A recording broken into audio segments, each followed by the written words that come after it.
have a baby, and you'd laugh too if you're 90 years old and you find out you're going to have a baby. Cry. Or cry, yes, either one. Yeah, we had a worship at the Annunciation of Mary's pregnancy, and we started the sermon with saying, "You're pregnant." I just said, "You're pregnant." And about half the congregation laughed, and there was a particular section of women over 40 in the choir who laughed audibly right by me. So I think Yitzhak or Isaac is inappropriate. A similar version of, or let me keep going with that. And we're told that as a young boy, if you look at the passage, Isaac and Ishmael are playing together. They're not warring with each other. They're playing together. And Sarah sees them playing together and says, "I don't want the child of a slave girl playing with my kid." So we see classism and racism coming into this. And Sarah demands that they be cast out of the household into the wilderness. And Abraham objects. I mean, that's his wife and son. But God astoundingly agrees. Do what Sarah says, God says to Abraham. But once again, God provides for Hagar and for Ishmael in the wilderness, and they survive, and eventually they come to thrive. But that's the separation of the two in the story according to Genesis, to that first book of the Torah. Then we come to Genesis 22. I overheard a table talking about this. What Christians call the sacrifice of Isaac, because Isaac is never actually sacrificed. The Jews call it the binding of Isaac, the Akedah. And I'm going to butcher this, so I apologize in advance, but within the Quran, I believe it's referred to as the Davrim, which is a term about the cutting, something related to that, and I apologize I'm woefully ignorant in that regard.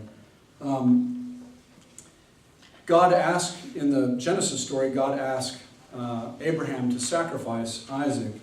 And in the Genesis story, it's clearly Isaac. A similar version of the story does appear in the Quran in Surah 37. Abraham has a vision that calls him to offer his son in sacrifice.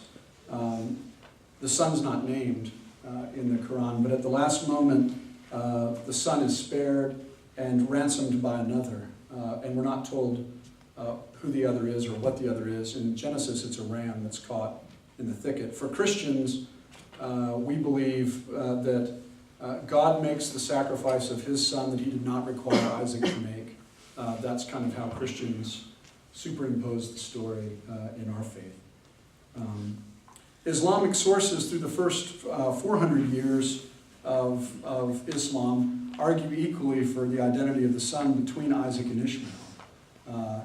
But by the 10th century, Muslim scholars are all saying that the son is Ishmael. So within Muslim tradition, it's held that the son mentioned in the Quran is Ishmael. But the text is pretty ambiguous. And within the Jewish tradition, there are some great stories about the ambiguity of this sacrifice. There's a midrash from the 5th century in the Common Era, before the birth of Islam, Genesis Rabbah, and it fills in some of the blanks of God's conversation and call to Abraham. If you look at the text, again, Genesis 22, after these things God tested Abraham, he said to him, "Abraham, here I am." He said, "Take your son, your only son." In the Hebrew, Isaac's at the end of the sentence. "Take your son, your only son, whom you love, Isaac, and go to the land of Moriah to sacrifice him." So there's a rabbi in the 400s of the Common Era, and the rabbis do this with the text in the Midrash. They sort of fill in the blanks. So the rabbi imagines the conversation between God and Abraham, and God says, "Take your son." And in the Midrash, Abraham replies, "I have two sons." And then God says, "You're only one." And Abraham replies, "Well, this one is the only son to his mother, and this one is the only son to his mother." And then God says, "The one you love." And Abraham says, "I love them both." And then finally God says, "Isaac." So in that, Abraham can differentiate between his two sons, Ishmael and Isaac. And God is forced to differentiate, which is an interesting thing. that apparently 1,600 years ago within Judaism, Abraham's love for both of his sons was assumed. They certainly are not warring with one another, which is the myth that dominates a lot of current understanding about this. The most interesting part comes in Genesis 25, and this is not a text that ever shows up in the common lectionary of the Christian church, so preachers like me seldom would preach on it. And it contains a lot of names and a lot of genealogies. But turning to Genesis 25, we see that at Abraham's death, Ishmael and Isaac come together to bury him. The scripture is very clear on that. Verse 9 of chapter 25, I've underlined it. His sons Isaac and Ishmael buried him in the cave of Machpelah. And after Abraham's death, we're told that Isaac settles at Bir Lahai Roi. Do you remember the name of the well? The well of the living one who sees me. So Isaac settles at the well where Hagar first saw God. Isaac settles in the land of Ishmael.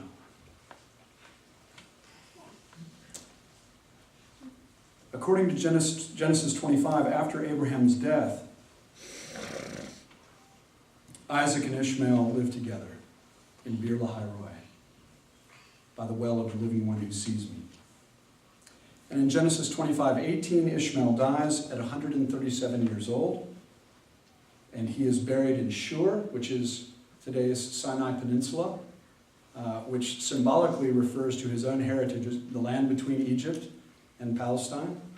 And closing the story, the text ends, and the Hebrew reads that, and facing all his brothers he did dwell. So the end of the story in Genesis fulfills the prediction that was given to Hagar when she was pregnant with Ishmael. 137 years later, Ishmael dies in peace with his brother Isaac. So the scriptural witness is clear. Contrary to the popular opinion of many Christians and Jews, Isaac and Ishmael did not fight one another at any point in their lives. Their mothers might have, but there's no evidence to suggest that they lived in conflict with one another at all. In fact, after Abraham's death, they come together to bury their father, and Isaac lives in Ishmael's land. In a sermon on Yom Kippur, the Day of Atonement for the Jews, Rabbi Arthur Waskow imagines the day that Ishmael and Isaac came together and reconnected at Abraham's funeral. It's a modern midrash, so you got to go with it. He envisions a conversation between the two of them, and it goes something like this. For Isaac to be blessed with a peaceful life at Ishmael's well, something must have happened at Abraham's graveside. Let us listen. All these years I've missed you, said Ishmael. I only came to the old man's funeral because I knew you would be here. As for the old man, I feared and hated him. He would have let me die. And the way he treated my mother. And I've missed you, said Isaac. I could never understand why you were ripped out of my life. I too feared the old man. He would have literally killed me. I missed you. I blamed you. I always thought he took me to that mountain because he was filled with guilt over exiling you. He thought he had to treat us equally. Ishmael responded, you blamed me. How amazing. To tell you the truth, I blamed you too. For your sake, your mother said she had us exiled. All these years we've turned our fear of the old man into distrust of each other. But now, thank God,